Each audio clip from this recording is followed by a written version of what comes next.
hari ini.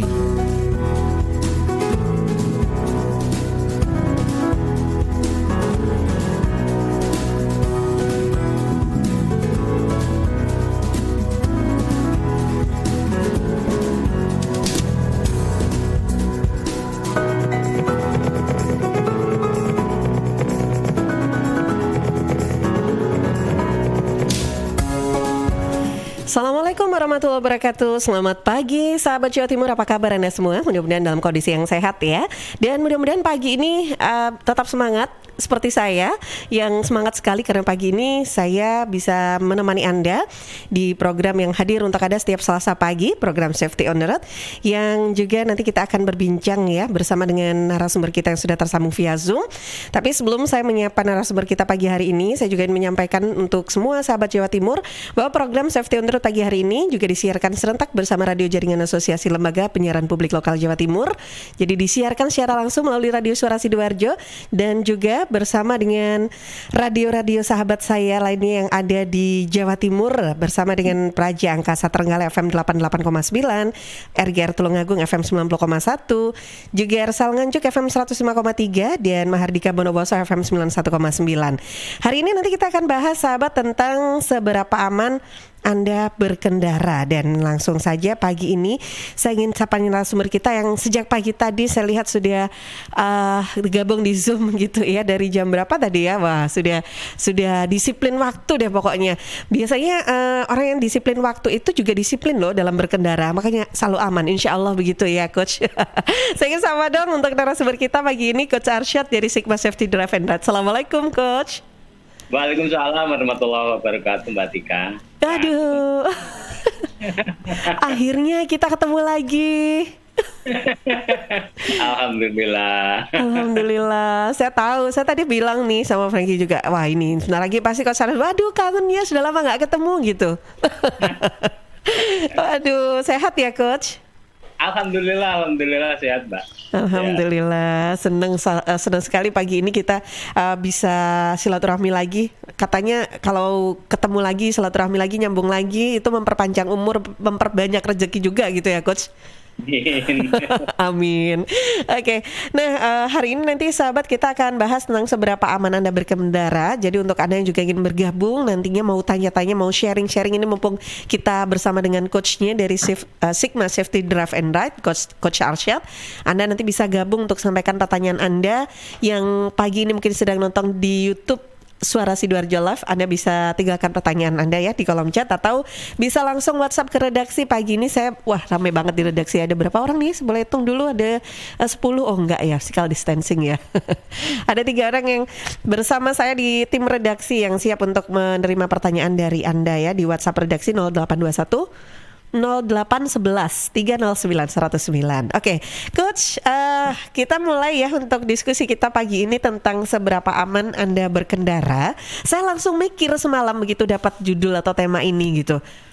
Seberapa aman ya? Nah ini kadang saya juga sampai saat ini pun saya belum bisa mengukur nih apakah sudah aman atau belum gitu, Coach. Jadi kalau kita ngomong aman apa enggak, itu yang nomor satu. Nomor satu itu sebetulnya ada di pola pikir kita, ya kan? Apa yang ada di pola pikir kita itu yang membuat kita aman apa tidak, ya kan gitu kan? Kalau kita merasa ora apa-apa, biasanya orang-orang yang overconfident, kita kan sering ngomong Mbak, ada orang-orang yang overconfident, overacting dan sebagainya. Overconfident, orang yang overconfident itu biasanya seperti itu, meremehkan keselamatan. Nah, ya kan, meremehkan keselamatan. Contohnya keluar sebentar di nyebrang jalan mau beli makanan, beli apa di seberang jalan gitu. Aku cuma nyebrang jalan situ toh kok, depan gang rumahku. Ya kan, cuma deket situ toh. Simpel sebetulnya. Iya. Orang juga seperti itu kan. Cuma deket situ toh. Tetapi dia menyeberang jalan raya. Nah, sebetulnya pola pikir seperti ini. Ada lagi pola pikir yang saya ini, kayak ibu-ibu gitu. Belanja dari pasar, barangnya banyak. Dicantelin di motornya nggak cukup. Cantelin di sepeda motor. Wah, aku bisa mengendalikan kok. Wong dekat situ tok aja kok. Simpel sebetulnya. Yeah. Pola pikir ini yang bahaya. Oke, jadi yang perlu dibenahi dulu dari dasar pemikirannya gitu ya. Kalau merasa dekat terus aman ya nggak selalu gitu ya coach ya berarti. Iya, kita Itu nggak pernah dia. tahu loh. Heeh. Jalan raya itu kayak jalan pertempuran kan. Ya, Cuman bedanya kalau pertempuran itu kelihatan musuhnya di depan udah selesai. heeh. Kalau di jalan kan beda, kiri kanan atas bawah. Dari tempat musuhnya gitu loh. Kita nggak Oke. tahu yang mana yang musuh kan gitu kan. Heeh. Nah itu yang bahayanya itu. Jadi nomor satu adalah pola pikir dulu. Oke. Kita pengen selamat atau tidak. Nomor satu.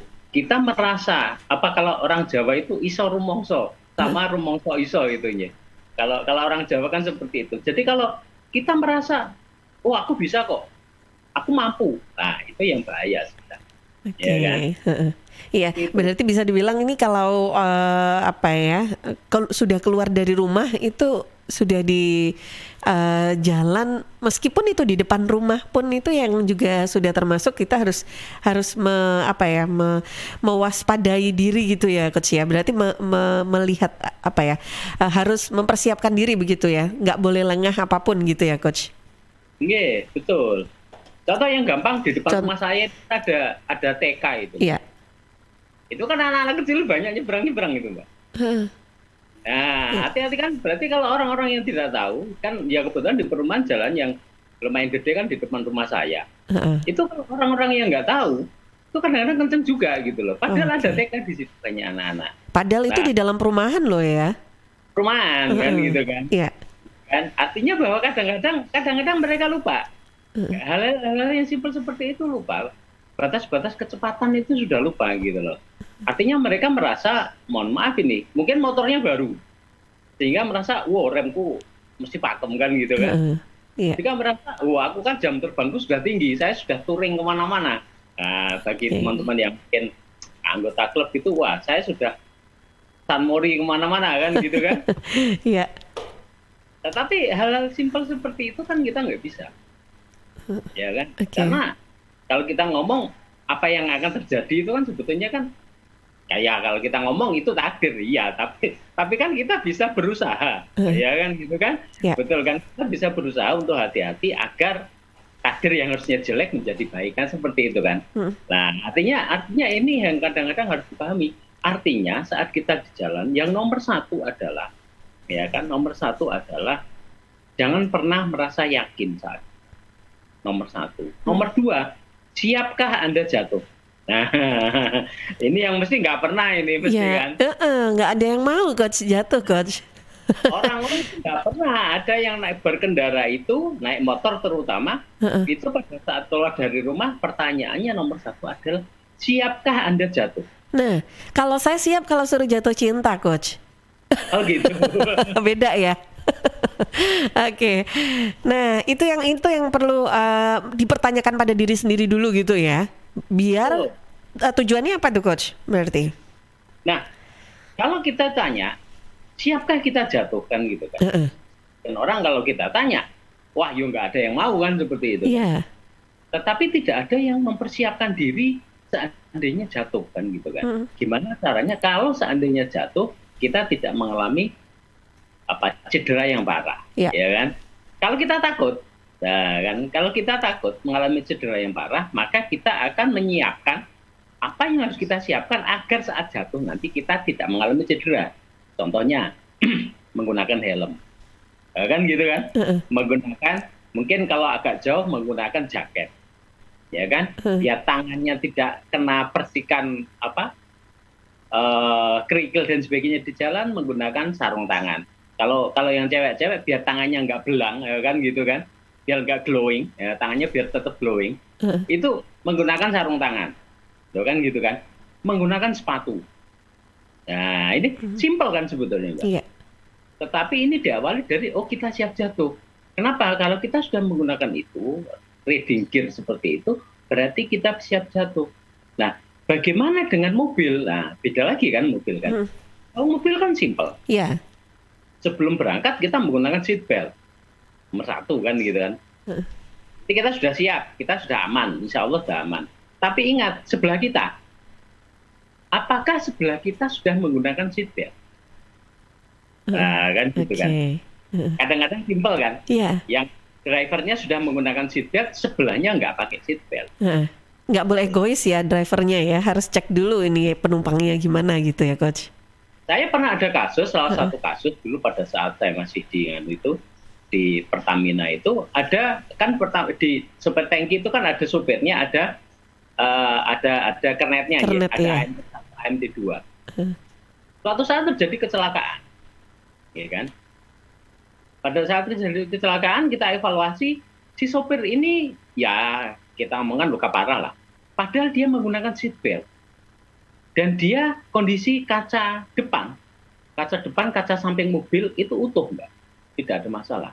Berarti kan nggak ada kemungkinan dia apa istilahnya nabrak gitu kan, nggak ada kemungkinan dia menata apa istilahnya terbentur kan, nggak ada kan. Tapi kenapa dia kok luka parah? Ternyata penyebabnya adalah sisi kirinya apa istilahnya AMT2-nya, kernetnya itu nggak menggunakan seat belt sehingga begitu terjadi kecelakaan si sopir ini ketabrak temennya, Mbak. Gitu loh. Oh iya iya. Jadi Kita ini nggak pernah mikir kan? nggak sampai mikirnya apa begitu gitu ya coach ya. Nggak pernah Justru mikir seperti itu. oke. Itu sebelahnya. Mm, Yang menyebabkan dia cedera itu adalah sebelahnya. Gitu loh. Iya. Itu kan simpel sebetulnya. Kita kan kadang sebelah nggak pakai seatbelt udah dibiarin aja kan gitu, seperti itu kan. Padahal sebetulnya itu bahaya juga. Apalagi kalau kecepatan tinggi, ya kan? Itu termasuk yang belakang harus menggunakan seatbelt. Bukan karena apa-apa, tetapi pada saat terjadi tumbukan, kalau sopir itu kan masih pegang setir loh, Mbak. Ya. Masih bisa ditahan kan dia kan, masih bisa nahan. Tidak akan terlempar. Tetapi kalau kiri atau belakang kita nggak menggunakan seatbelt, maka begitu terjadi tumbukan, bisa terlempar ke kiri ke kanan kemana-mana, kan gitu kan. Nah, itu bahayanya. Itu yang simpel sebetulnya. Yeah. Hal yang tiap hari mungkin kita lakukan, tetapi kita lupa seperti itu. Artinya, ya itu tadi, siapkah Anda jatuh, kan gitu kan. Saya yakin tidak ada seorang pun yang menyiapkan. Paling, mohon maaf ini, kalau sepeda motor menggunakan helm biar apa? Biar nggak ditilang. Itu.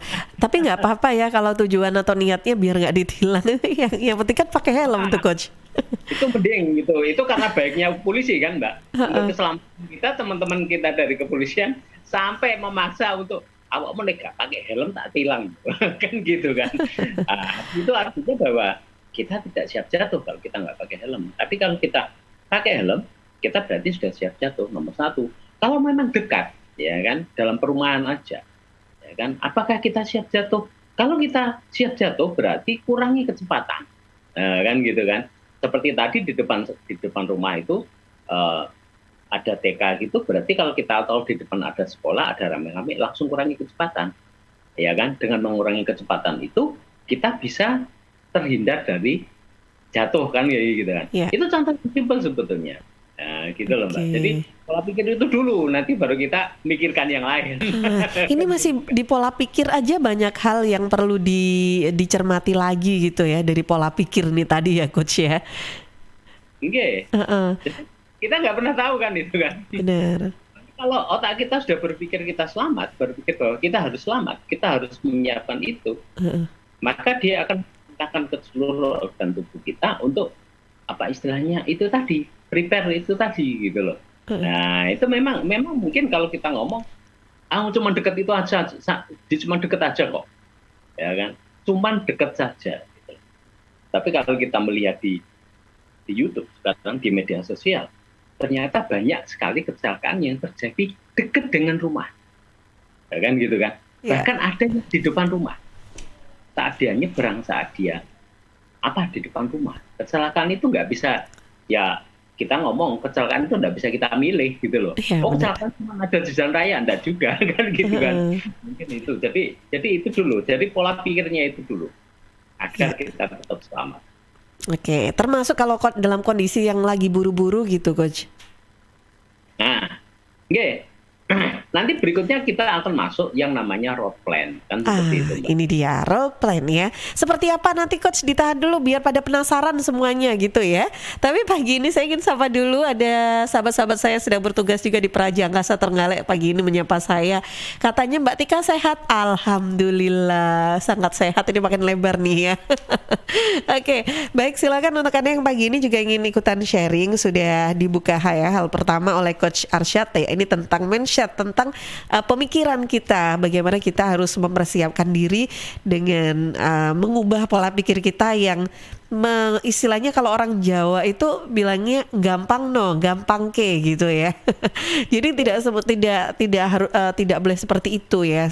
Gampang kalau kita mau keluar dari rumah pun, di depan rumah pun, di perumahan pun, kata Coach Arsyad tadi juga sudah harus mulai difikirkan bahwa ini keselamatan diri dan orang-orang di sekitar kita itu menjadi hal utama yang juga perlu kita utamakan begitu ya, sebelum kita beraktivitas di beberapa ruas jalan, termasuk ya kalau Anda masih ada di lingkungan perumahan Anda. Baik ya sahabat, pagi ini untuk Anda yang mau bergabung, saya buka untuk line telepon ya di Suara Sidoarjo 0318961514 ya, untuk Anda yang mau bergabung ngobrol langsung dengan Coach Arsyad, atau bisa WhatsApp ke redaksi 08113091009 yang ada di radio-radio lain yang sudah gabung di radio masing-masing, baik di Praja Angkasa Trenggalek ataupun juga di RGR Tulungagung, juga di Ersal Nganjuk ataupun Mahardika Bondowoso. Yuk silahkan, boleh kalau misalkan udah save nomor redaksinya masing-masing radio, nanti teman-teman yang sedang bertugas pagi ini akan kirimkan pertanyaannya ke Suara Sidoarjo. Saya akan bacakan untuk Anda dan akan segera dijawab oleh Coach Arsyad. Oke, sahabat, masih ada hal lain yang perlu disampaikan oleh Coach Arsyad tentang seberapa aman Anda berkendara. Nanti akan dilanjutkan ya setelah kita jeda dulu sebentar untuk beberapa informasi.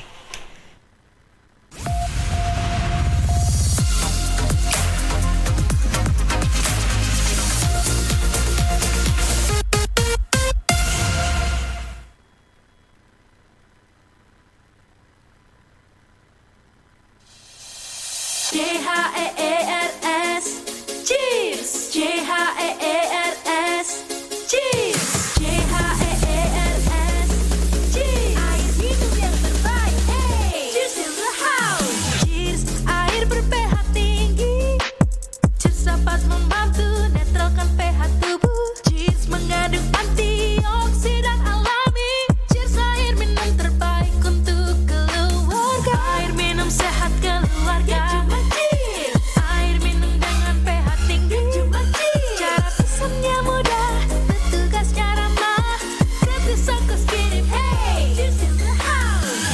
Untuk pemesanan via WhatsApp di nomor 087777243377. Gratis ongkos kirim. Cheers in the house. Untuk wilayah Sidoarjo dan sekitarnya bisa menghubungi Depo Candi di 0821 4225 6646, 0821 4225 6646.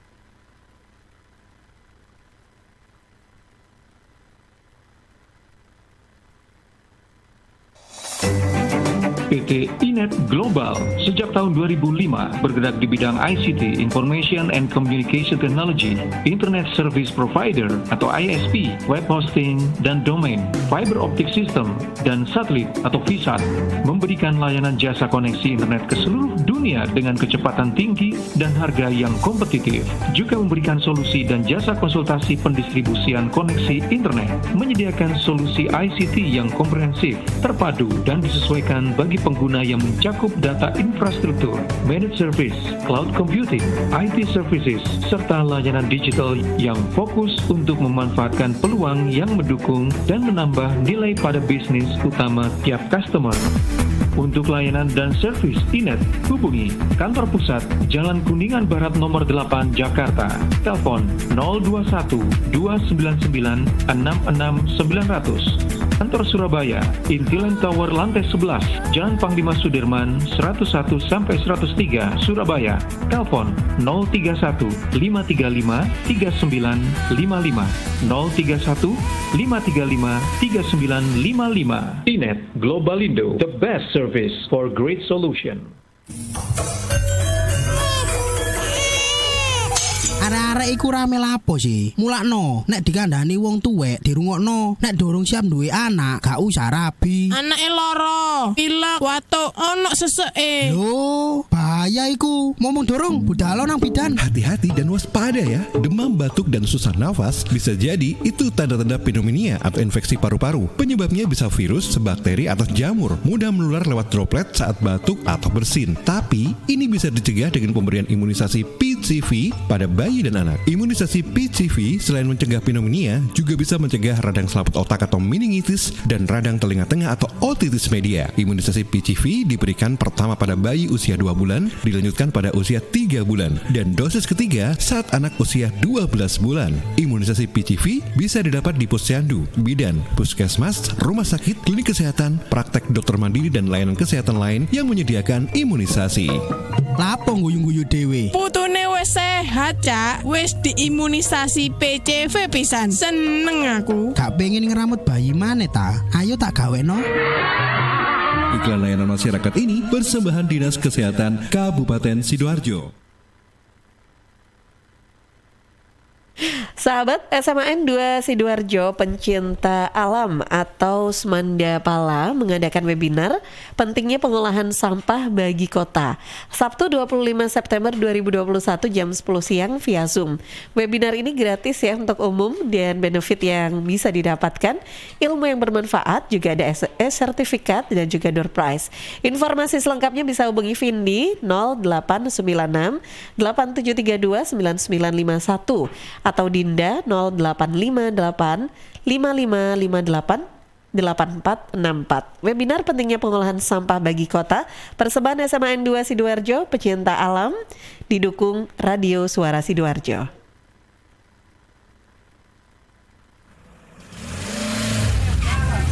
Ambo dapet kabar keceknya dana desa di kampung Ambo tidak sampai 1 miliar do. Loh. Kok iso? Di kampungku sampai 1 miliar loh. Dah, tak percayanya aku. Di kampungku setengahnya pun tak sampai. Macam mana Apa nih? Kenapa bisa beda-beda macam itu? Sudah, tidak usah ribut. Saya teh yang belum dapat malah biasa aja. Ibu-ibu jangan ribut. Dengar dulu nih karena radio. Pak desa nggak bisa tiba-tiba mau bikin SMA gitu ya. Gitu. Jadi memang harus ada pemahaman atau kompetensi yang baik dari aparat desa itu untuk merencanakan pembangunan. Belum lagi pertanggungjawabannya. Setiap uang yang dikeluarkan tentu harus dipertanggungjawabkan ya. Dapat dana desa itu penting.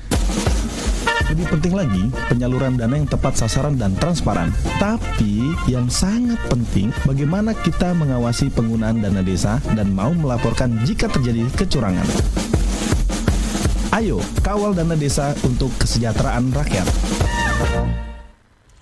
Rokok opo iki kok putihan? Ya rokok tok, ya murah, ya akeh. Rokok ilegal ki. Masa rokok ilegal iki? Yo ki.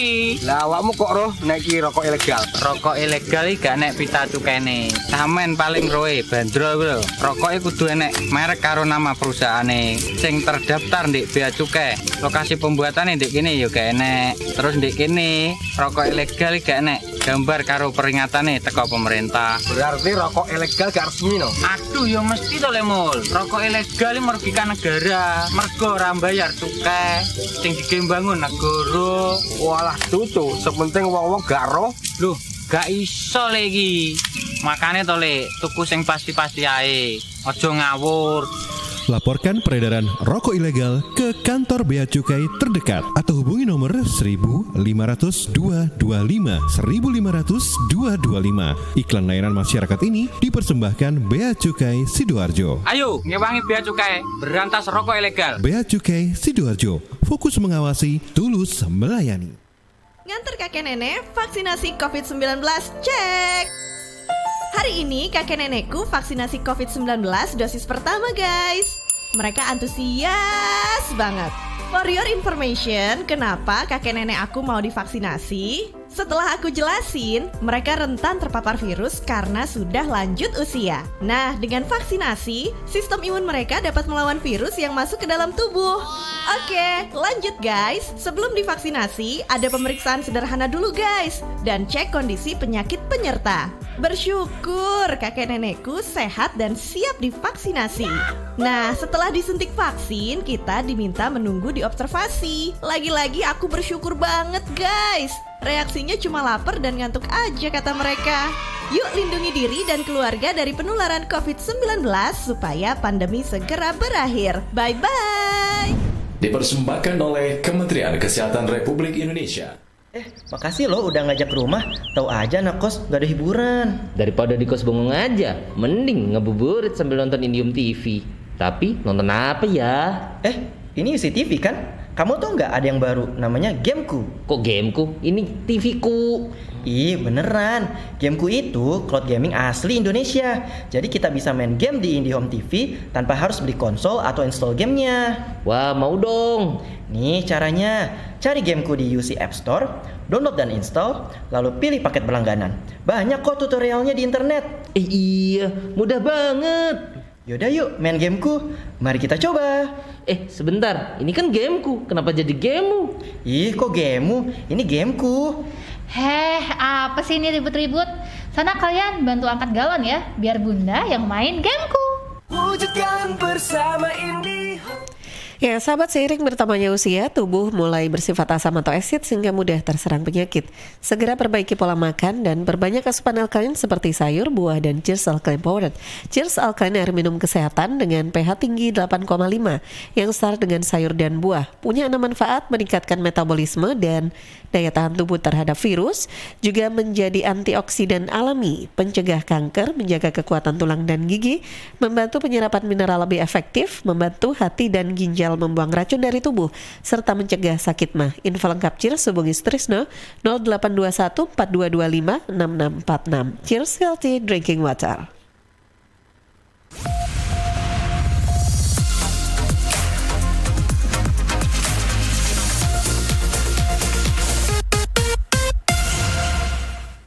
Ya, sahabat, kembali di program Safety on the Road pagi hari ini. Saya sebelum melanjutkan untuk diskusi bersama dengan Coach Arsyad ya dari Coach Hikmah Safety Drive and Ride. Pagi ini Coach Arsyad, kita ke redaksi dulu ya. Tadi saya diinformasikan kayaknya sudah ada beberapa pertanyaan yang sudah masuk. Saya ke redaksi dulu, silakan. Baik, ini sudah ada beberapa pertanyaan di redaksi. Yang pertama ada dari Twitter @hartawan. Kecepatan aman dan normal saat berkendara di area perkampungan itu berapa ya Coach, terutama untuk ibu-ibu? Lalu yang kedua juga ada dari Twitter dari @fikri. Bagaimana ya Coach menghadapi panic attack ketika terjadi insiden ketika berkendara? Lalu ada juga dari Winnie dari Suko.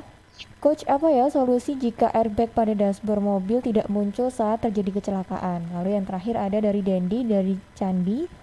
Coach, apakah aman jika helm touring dipasang intercom untuk berkomunikasi dan mendengarkan lagu ya? Waduh, itu enak ya, gaul juga ya pakai gitu ya.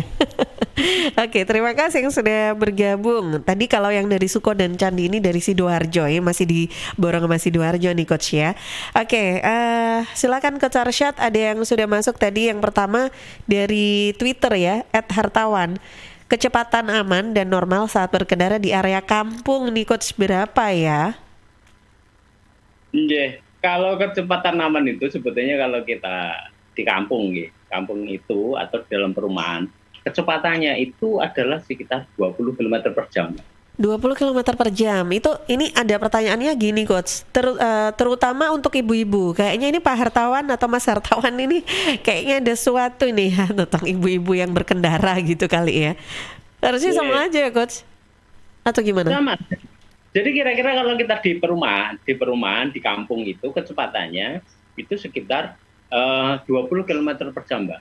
Ya tambah-tambah sedikit nggak apa-apa lah, 25 it's okay lah, nggak apa-apa. Artinya bahwa kenapa seperti itu? Karena sama seperti tadi saya cerita. Di depan rumah saya ada TK kan gitu kan. Anak-anak kecil itu kan unpredictable, Mbak. Ya kan? Dia main di atas tiba-tiba lari. Ya. Kalau kecepatan kita 20 km per jam itu jarak berhenti rem. Kita ngerem berhenti itu sekitar 3-4 meter. Artinya masih cukup waktu untuk ngerem, itu masih cukup gitu loh. Jadi seperti itu. Kenapa? Karena kalau kita di kampung, di perumahan, di jalan-jalan seperti itu kan kadang-kadang seperti itu, Mbak. di kiri jalan ada anak-anak main sepak bola, tiba-tiba bolanya nyebrang, nah, ya kan? Bukan orang yang nyebrang, bolanya yang nyebrang ya coach. Bolanya nyebrang, ya kan? Di sekolah juga gitu kan seperti itu. Artinya kalau kecepatan kita seperti itu 20 km per jam, kita masih bisa berhenti dengan apa? Gitu. Mungkin simpel aja, mungkin seperti itu Mbak Tika. Oke, baik. Ini atas nama @hartawan di Twitter ya yang sudah gabung masih dari Twitternya Suara Sidoarjo ya coach. Ini ada @fikri yang menanyakan bagaimana ya coach menghadapi panic attack ketika terjadi insiden saat berkendara ini coach. Panic itu karena kita nggak siap, seperti itu kan. Bisa dikatakan seperti itu. Jadi kalau di defensive safety driving itu ada proses amati, prediksi, dan tindakan. Artinya pada saat kita berkendara, itu kita harus mengumpulkan informasi sebanyak mungkin. Amati sebanyak mungkin. Dari amati itu kemudian diprediksi pergerakan masing-masing kira-kira mau bergerak kemana. Nah, kalau terlalu banyak yang kita prediksi, sehingga kita nggak bisa memprediksi yang lain, maka yang kita lakukan adalah mengurangi kecepatan, kan gitu kan. Kalau kita lagi beriringan, itu berarti kita kalau memang tidak yakin, berarti jaga jaraknya itu yang harus kita lakukan gitu loh. Jaga jarak, kalau kita beriringan seperti itu, ya udah pandangan kita fokus ke depan. Kita amatinya lampu rem dari mobil yang ada di depan gitu loh. Sehingga pada saat terjadi accident atau apa, kita sudah siap. Kita bisa mengurangi kecepatan dengan cepat. Jadi proses amati prediksi ini yang penting, Mbak. Kalau itu dilakukan menerus, maka insya Allah kita masih bisa mengantisipasi panic attack itu tadi gitu. Karena semuanya sudah kita prediksikan gitu loh. Sudah kita siapkan gitu. Mungkin itu Mbak Tika. Oke, baik. Terima kasih yang sudah bergabung di Twitter. Ya, saya masih nunggu yang lainnya kalau yang mau bergabung masih ada waktu nih ya. Oke, Coach, ini sebelum dilanjutkan nggak apa-apa ya. Untuk pertanyaannya kita bacakan dulu semua ya, Coach. Ya, ini yang dari Suko tadi Mbak Winnie tentang airbag kalau nggak keluar itu gimana ya, nggak muncul gitu saat kecelakaan. Pertanyaan saya, apakah seatbeltnya dipakai? Seatbelt, oh ya, oke. Saya akan tanya itu dulu. Iya.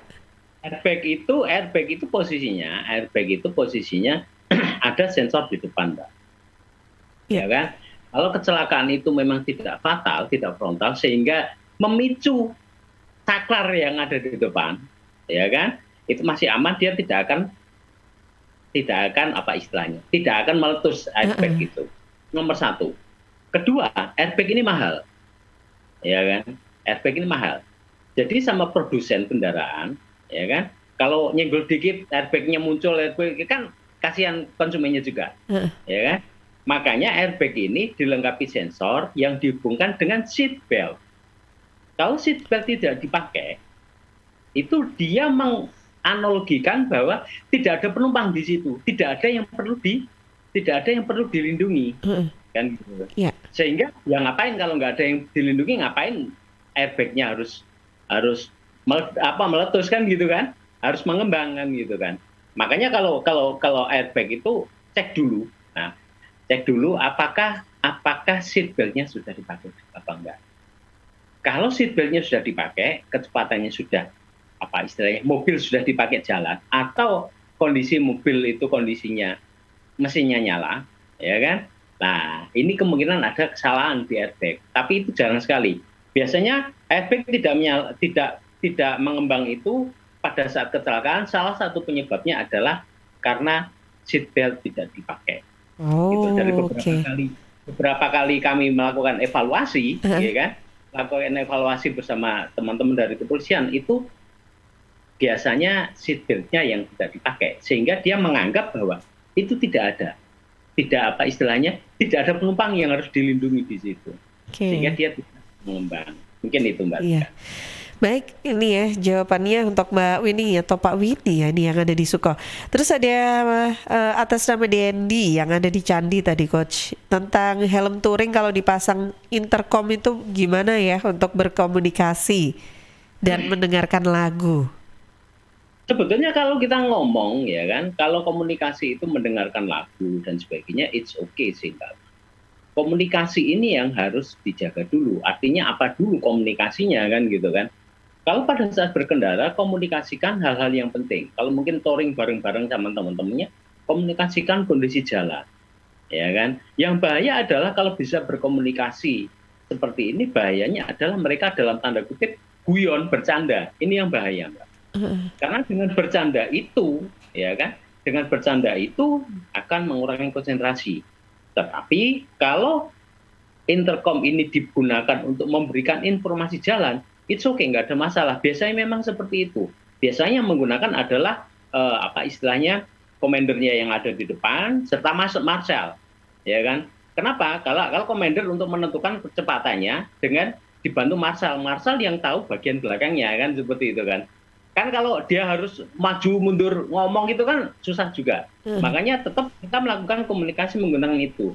Saat saya dulu masih sering touring juga sama, kita tetap menggunakan intercom seperti ini gitu loh. Tetapi dibatasi untuk percakapannya adalah percakapan yang hubungannya dengan kendaraan. Yang bahaya adalah bercandanya itu yang bahaya. Nah, tetap harus dijaga seperti itu, Mbak Tika. Oke, baik. Ya, terima kasih yang sudah bergabung. Yang lainnya silakan, masih ada waktu untuk yang mau ikutan sharing ya. Oke, coach, kita sambil menunggu pertanyaan lain mungkin yang ada yang mau bergabung. Silakan ya, kita kembali lagi Coach Sarsat. Tadi ada yang mau disampaikan lagi selain tentang mindset ya. Kembali ke tema pembahasan kita, sudah amankah kita berkendara? Nah, ini dia. Gimana, coach? Road plan, Mbak. Kan gitu kan. Berikutnya adalah road plan. Ya. Nah, road plan itu gambarnya seperti ini. Kalau saya dulu waktu sekolah itu kan jarak dari rumah ke sekolah itu sekitar 4-5 kilo. Ya kan. Saya kebetulan naik motor waktu SMA itu saya naik motor. Kira-kira kalau jarak 4-3 kilo itu, kalau Mbak Tika masuknya jam 7 berangkat jam berapa, Mbak? Waduh, itu kayaknya saya harus berangkat setengah jam sebelumnya ya kayaknya. Rata-rata lebih ya. Jam sebelumnya. Iya, setengah jam lebih ya deh kayaknya. Kalau saya dulu waktu SMA itu berangkat jam 7 kurang seperempat, Mbak. Jam 7 kurang padahal masuknya jam 7. Jam 7. Waduh. Itu jauh itu, coach. Itu kalau anak saya dari rumah ke sekolahnya jaraknya cuma kurang lebih 1 kilo, itu berangkat jam segitu, coach. Kok bisa? Saya itu waktu SMA itu, Mbak. Saya ingat, kalau saya ingat gitu ketawa juga gitu loh. Jadi saya itu dahulu berangkat itu jam 7 kurang seperempat. Jarak sekitar 4-5 kilo. Dan alhamdulillah tidak pernah terlambat gitu. Wah, itu kecepatannya gimana itu? Waktu itu? Nah, itu kan nggak saya diomongkan. Saya tidak akan membuka aib itu. Wah, iya. Misalkan diungkapkan ya harus ada note-nya gitu ya. Tidak untuk ditiru gitu. Bukan gitu kan. Sebetulnya ini adalah road plan. Nah, ya kan. Waktu itu kan waktu saya masih SMA itu kan belum tahu ini tentang road plan dan sebagainya, saya belum tahu gitu. Tetapi sebetulnya road plan ini yang penting. Artinya bahwa kita harus merencanakan perjalanan itu. Contohnya kalau kita katakanlah ke sekolah menempuh jarak ya sekitar perlunya itu waktunya itu sekitar 15 menit atau 20 menit. Ya jangan dimepetin kan gitu kan. Ya kan? Mbak Tika tadi benar. Oh, saya paling nggak berangkat paling terlambat setengah jam sebelumnya. It's okay, itu bagus. Memang harus seperti itu kan gitu kan. Artinya bahwa kita tidak tergesa-gesa. Nah, kan gitu kan. Karena begitu kita tergesa-gesa, yang dalam pikiran kita adalah kita cepet-cepetan gitu loh. Ya kan? Kalau teman-temannya di kantor mesti cepet-cepetan, soalnya apa? Nanti kalau terlambat uang makan hilang, kan gitu kan. Sehingga kebut di jalan. Lupa bahwa sebetulnya kalau dia jatuh, ya kan, biaya perawatannya, biaya perbaikan kendaraan itu jauh di atas uang makannya yang hilang tadi. Gitu loh. Jadi itu yang harus diingat dulu, ya kan? Ya. Artinya bahwa road plan itu harus benar dulu. Contohnya Mbak Tika ini pagi siaran, nanti jam 10 ada seminar. Wah, ya kan? Kan waktunya mepet itu, Mbak. Lah, berarti Mbak Tika harus bisa menghitung waktu siaran seberapa. Ya kan? Saya harus stop siaran jam berapa, saya harus berangkat jam berapa ke tempat seminar, kan seperti itu kan, Mbak. Lah, ini penting. Syukur lagi kalau ada yang mengantar. Nah, ini lebih bagus lagi gitu loh. Karena pada saat diantar, Mbak Tika bisa belajar tentang materi seminarnya kan seperti itu kan. Bisa lebih tenang. Nah, gambarannya seperti itu. Gambarannya kalau kita road plan itu seperti itu. Artinya bahwa kita membuat perjalanan jangan dimepetkan. Karena dengan kita memepetkan waktu perjalanan itu, maka kita akan ngebut saat di jalan. Begitu kita ngebut, maka kita akan kehilangan konsentrasi. Efeknya terakhir, ya kan? Kalau kita kehilangan konsentrasi, kan camat atau lurah kan, Mbak? Ya kan? Camat atau lurah? Kan gitu kan? Iya. Ya? Dan ingat gitu loh, biaya kalau kita jatuh, biaya perbaikan diri kita, biaya pengobatan kita, dan biaya rumah sakit itu jauh lebih mahal daripada potongan uang makan yang kita dapatkan dari perusahaan. Itu yang harus diingat. Jadi kalau memang kita sudah jauh-jauh sebelumnya, ya udah kita mundur agak berangkatnya duluan gitu loh. Berangkatnya lebih dulu. Jangan mundur kan gitu. Bahkan beberapa kalau kita lihat di supir-supir truk itu kadang-kadang ditulis di baknya lek gupuh berangkat wingi ya kan gitu kan. Oke. Ya, itu yang penting. Jadi road plan ini penting agar kita tahu kondisi, kita siap dengan kondisi jalan dan kita tetap nyaman saat di jalan. Oke. Mungkin itu. Baik, road plan ini dari sisi waktu ya, Coach ya. Nah, tapi kadang gini, mungkin kita sudah planning jam atau waktu gitu ya, Coach. Tapi ternyata lupa nih, kendaraan kan kalau misalkan belum pernah dipakai sama sekali kan harus dipanasin dulu. Ada waktu untuk mempersiapkan kendaraan juga ya, Coach. Atau nggak apa-apa nih, pokoknya udah jamnya itu yang kita kasih waktu hanya untuk jam perjalanan aja nih, bukan jam untuk mempersiapkan kendaraan juga. Kadang lupa ya, Coach. Iya. Pertanyaan saya, Mbak Tika kalau manasin kendaraan berapa lama? Nggak pernah, Coach. Langsung dinaikin, paling cuma 1 menit aja. Udah dinyalain. Gimana? Sebetulnya Mbak Tika, makanya benar Mbak Tika kan nggak sadar kan? Iya. 1 menit sebetulnya itu cukup. Oh, nggak perlu lama ya? Kalau kita naik motor iya. Motor dikeluarkan dari rumah di jalan, ya kan? Iya. Nyalakan kendaraannya, tetap dihandem dulu nggih. Kalau untuk motor-motor matic dihandem dulu, dinyalakan. Mbak Tika menggunakan helm, merapikan jaket, ya kan, merapikan barang-barang bawaan, itu kira-kira kan waktunya sekitar 1-2 menit kan. Itu sebetulnya sudah cukup untuk oli itu untuk berputar lagi gitu loh. Sudah cukup untuk itu gitu loh. Jadi sebetulnya nggak usah lama-lama. Kalau kita manasin ya udahlah sekitar 1-2 menit cukup sih sebetulnya. Nggak usah lama-lama gitu loh. Mobil juga sama, begitu kita masuk dalam mobil, nyalakan dulu, kita nyetel kursinya pas apa tidak, menggunakan seatbelt, ya kan, menaruh barang-barang, merapikan barang-barang, ya sekitar 2-3 menit. Cukup sebetulnya, gitu loh. Cukup sebetulnya. Tetapi tetepan pada saat kita menyalakan kendaraan, pastikan semua kendaraan dalam kondisi berhenti sempurna. Artinya kalau mobil juga menggunakan handremnya masih terpasang, sepeda motor matic juga handremnya juga masih terpasang, gitu kan. Kalau motor-motor manual tidak ada gigi yang masuk, ya kan. Sehingga kalau seandainya ada anak-anak atau apa yang secara tidak sengaja narik gas, itu tidak menjadi masalah. Artinya kalau kendaraan dalam kondisi nyala harus dipastikan bahwa ini aman. Nah, gitu loh. Jangan sampai itu akan menimbulkan masalah saat motor itu jalan. Mungkin itu, Mbak. Ya, oke, baik. Nah, Coach, ini ada pertanyaan lagi yang sudah masuk satu ya, dari Bu Vina yang ada di Bluru Kidul Sidoarjo. Selamat pagi Mbak Tika, saya sudah lama nggak mendengarkan Mbak Tika siaran di Suara Sidoarjo. Pagi ini saya dengarkan lagi, wah senang sekali gitu kata Bu Vina. Alhamdulillah. Coach Arsad juga senang katanya. Oke, Bu Vina ini ingin menyapa juga. Selamat pagi Coach Arsad, semoga sehat selalu nggih. Nah, ini saya ikutan sharing Coach Arsyad. Ini kalau pengalaman saya sebagai ibu-ibu ini memang ya seperti yang dijelaskan tadi, memang betul itu kenyataan sekali kalau kadang ibu-ibu itu belanjaannya banyak, dicantolin kanan, kiri, di tengah itu juga ada.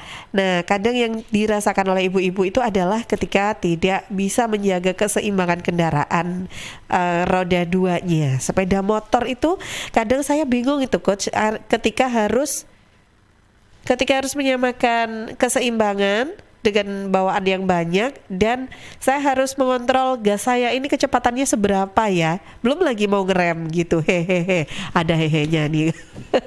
Terima kasih Bu Vina di Blur Kidul. Saya juga kangen nih sama Bu Vina, sudah lama gak ketemu juga. Iya, silakan Coach, kita boleh tanggapi dulu nih pengalamannya Bu Vina. Silakan. Yeah. Jadi ternyata benar seperti yang kita juga tadi toh Mbak. Iya. Kita itu ternyata memang mengganggu gitu. Belum lagi kalau mungkin rem dan sebagainya mungkin masih bisa gitu. Tapi yang paling susah itu kalau dicentelin di setir itu pada saat belok Mbak.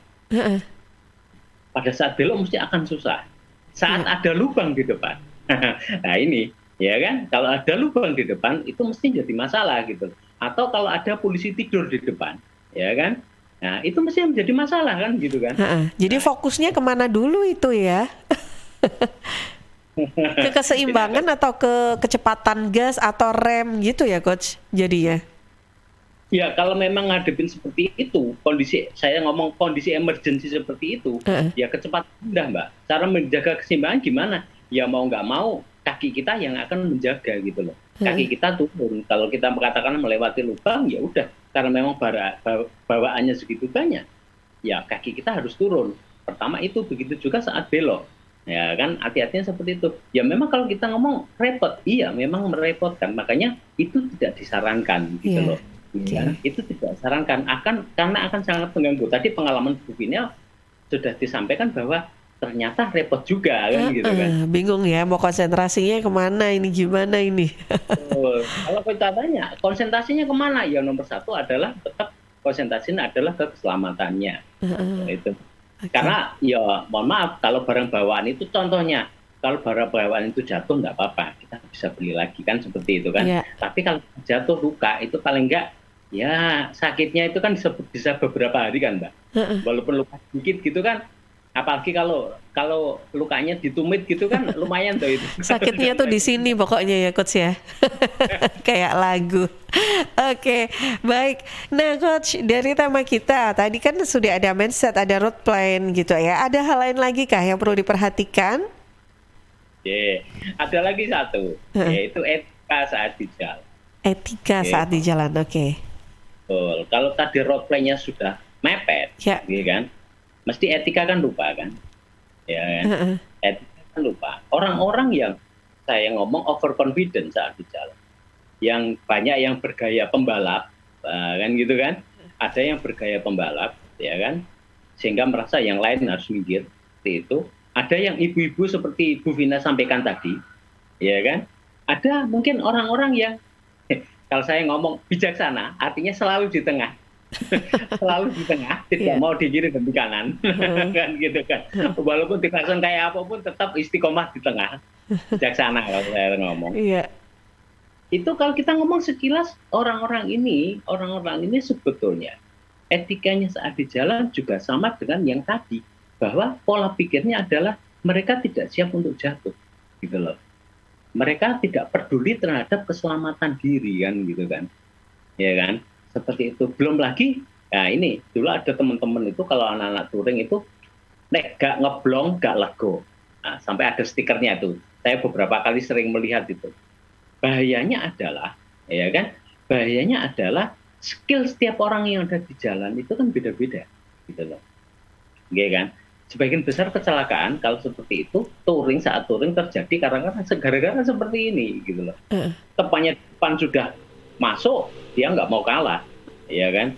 Ini juga yang tadi saya sampaikan, gunanya intercom itu bukan untuk apa istilahnya panas-panasan gitu loh, tetapi untuk informasi yang benar. Kalau kita pakai untuk panas-panasan seperti itu, ini bahayanya, gitu loh. Jadi saat di jalan itu, kalau etika ini sudah tidak ada, etika ini sudah ditinggalkan, sudah lupa karena apa sekarang? Karena biar viral, demi konten, demi konten ya. Merupakan keselamatan, ini yang bahaya, gitu loh Mbak. Oke. Baik, ya, dan tidak terasa Coach ini sudah di sesi akhir ya. Ada poin-poin penting apa nih yang mungkin kita juga bisa sampaikan untuk kembali meringkas dari apa yang sudah kita diskusikan selama kurang lebih 1 jam. Untuk closing remarks, silakan Coach Syarsyad. Jadi yang nomor 1 mindset kita adalah pada saat kita berkendara di jalan, kalau kita menggunakan sepeda motor, menggunakan sepeda angin, bagi yang suka goes ini, ya kan? Itu yang nomor satu adalah Anda harus siap jatuh. Jadi agar pada saat jatuh itu tidak cedera parah, berarti Anda harus menggunakan riding gear, kan gitu kan? Jadi gambaran seperti itu. Karena sudah siap jatuh, maka harus menggunakan riding gear. Begitu juga di roda 4. Roda 4 juga sama. Perangkat keselamatan itu harus dipakai. Seperti tadi yang disampaikan, kenapa airbag saya tidak menyala? Nah, pertanyaan saya berikutnya adalah, apakah seatbeltnya sudah dipakai? Kan gitu kan? Nah, gambaran-gambaran seperti itu yang harus kita tahu dulu gitu loh. Cara kerjanya peralatan yang ada di kendaraan itu seperti apa? Itu kalau kita harus tahu dulu sehingga kita tetap bisa menjaga keselamatan. Dan yang terakhir adalah, ya kan, tetap yang prinsip utama dari defensive safety driving, yaitu proses amati, prediksi, dan tindakan. Ini penting untuk dijaga. Ya kan, kita harus melatih untuk tetap amati, prediksi. Kita selalu berdoa untuk yang terbaik, ya kan, tetapi harus memprediksikan yang terburuk. Sehingga kita tetap siap, kondisi kita akan tetap bisa konsentrasi saat di jalan untuk bisa mengatasi hal-hal yang bisa terjadi di jalan. Sehingga kita selamat saat di jalan. Oke, baik ya. Itu, Mbak Tika. Baik, semoga apa yang sudah disampaikan bermanfaat sahabat untuk bisa merubah kita menjadi pengendara yang lebih baik lagi begitu Coach ya. Baik, terima kasih banyak Coach Arsyad atas waktunya, sharingnya juga. Ini semoga juga menjadi amalan tersendiri ya untuk berbagi ilmu juga, mengingatkan juga demi kebaikan bersama Coach. Sampai jumpa lagi insyaallah di kesempatan lainnya. Salam sehat selalu untuk Coach Arsyad. Assalamualaikum. Waalaikumsalam warahmatullahi wabarakatuh.